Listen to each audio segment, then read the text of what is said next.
কিন্তু আমার কাছে মনে হয় যে ডিপ ডাউন যদি কেউ চিন্তা করে যে আমি কোনো একটা কাজ পার্টিকুলারলি কেন করব, সেটার দিকে যদি জাস্ট একটু খেয়াল রাখে এবং রিসেন্ট টাইমে আমার কাছে মনে হয় যে আরেকটা জিনিস সবচেয়ে বেশি হয় যে ট্রেন্ডের দিকে যাওয়া। যখন যে জিনিসটা মানে ট্রেন্ড হইতেছে সেটার মধ্যে ঢুকতে হবে। হয়তোবা এটা ই-কমার্স বিজনেস চলতেছে, তাইলে একটা ই-কমার্স শুরু করলাম।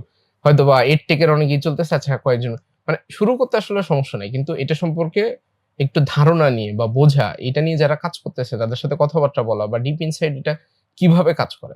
যেমন আমি সবসময় যে জিনিসটা বলি যে আমি এডটেক ভিতরে ঢুকছি বা এটা করছি, এটা একটা বড় কারণ হইতেছে আমি প্রোগ্রামিং জানি বা পারি। আমি নিজে অল্প কিছুদিন হলেও কোড লিখছি। এখনো কম বেশি আমাকে বসায় দিলে হয়তোবা করতে পারবো। কারণ আমি যদি চিন্তা করি যে আমি উদ্ভাসের মধ্যে একটা কোচিং সেন্টার খুলবো।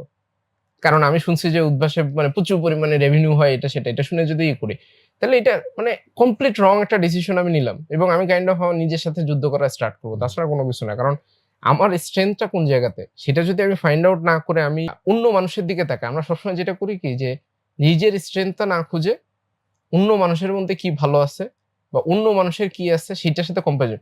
একজন মানুষের সাথে আরেকজন মানুষের তো কম্পারিজন কোনোভাবেই সম্ভব না। কারণ উপরওয়ালা তো সবাইকে ইউনিক ভাবে তৈরি করছে। তো ইউনিক ভাবে যদি তৈরি করে তাহলে আমি কম্পারিজন কিভাবে করব?